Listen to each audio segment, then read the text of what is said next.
تالت اهم كاستم فيو ما ينفعش تستغنى عنه في الفيسبوك اد سيستم، الفيديو فيوز كاستم فيو. خليني افكرك الاول ان الكاستم فيو ده هتعتمد عليه لو انت عامل الكامبين اوبجكتيف انجيجمنت والاوبتمايزيشن جول فيديو فيو. في الحالات العاديه في الكامبينز دي بنروح على السيستم وبنلاقي ان في ستاندرد فيو اسمها فيديو انجيجمنت، ولكن لو دققنا شويه هنلاقيها تفتقد ميتريكس هتفيدنا جدا في حالات زي اللي هقولها لك. لو كان عندك كامبين فيها 4 فيديوز زي دول، هتختار اي واحد فيهم وتعتبره الوينر فيديو من ناحيه الكونسامشن. للاسف اي اجابه هتقولها هتبقى غلط، وده لان الفيو ده مضلل، لانه غض النظر عن عدد اللي وصل لهم الفيديو، وبالتالي فقد اهم منظور وهو النسبيه. يعني مثلا لو اخترت الفيديو اللي اتشاف 1000 مره لحد 50% واعتبرته الوينر، بس جيت تبص لقيت ان الفيديو الوينر ده وصل ل 20000 شخص. ومن جهه تانية في فيديو تاني اتشاف 1000 مره لحد 50% بس وصل ل 5000 شخص. طبعا المعطيات دي هتغير اختيارك للوينر، وهتختار اللي وصل ل 5000 شخص لان استهلاكه اعلى. فاحنا هنا بنينا على نسبيه الداتا مش على ارقام مجرد. نرجع لموضوعنا، في حاله زي الفيديو فيو لازم نتفق على حاجتين. اول حاجه انك تبص على الفيديو من ناحيه الكونسامشن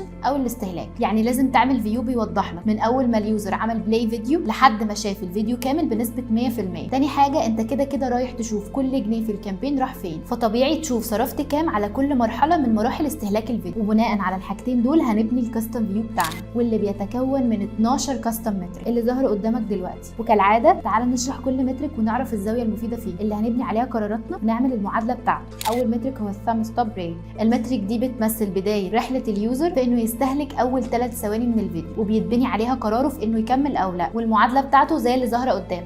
المترك رقم 2 هو الفيديو بلاينج ريت. المترك دي بتوريك معدل تشغيل الفيديو بتاعك بدون تكرار. وهنا في ملحوظه عايزه اقولها لك، ان في بليسمنت معينه في حاله الفيديو اد الفيديو مش بيشتغل اوتو بلاي، فلازم اليوزر هو اللي يضغط بلاي، والمعادله بتاعتها فيديو بلايز على الامبريشنز. ثالث مترك وهو الفيديو هوك ريت، وده بيوريك حرفيا نسبة تثبيتك لليوزر. وتثبيتك هنا مقصود بيها انك نجحت انك تخليه يستهلك الهوك بدون انقطاع. فخلي بالك دايما عينك على المترك دي، ودي معادلتها الثرو بلايز على الامبريشنز. اما عن ال5 كاستم متريكس اللي جايين فدول بيمثلوا مراحل استهلاك الفيديو المتعارف عليه، وهم ال25% وال50% وال75% وال90% وال100% فيديو فيو، ولكن في شكل ريشيوز. ولكن عشان نعمل معادلة لكل معدل استهلاك هنقسم العدد الخاص بكل مرحلة استهلاك ايا كانت على الامبريشنز. فهيبقى عندنا 5 كاستم متريكس معادلتهم بالشكل ده. وبعد ما عملنا سيت اب لل5 كاستم متريكس دول، محتاجين نعمل 5 كاستم متريكس كمان يفهمونا احنا صرفنا قد ايه على كل شخص شاف الفيديو. فمثلا عايزين نعرف صرفنا قد ايه على كل فيو وصل فيها اليوزر لنسبه 50% من الفيديو. فعشان نعرف ده هنعمل كاستم متريك معادلتها توتال اماونت سبنت على 50% فيديو فيو،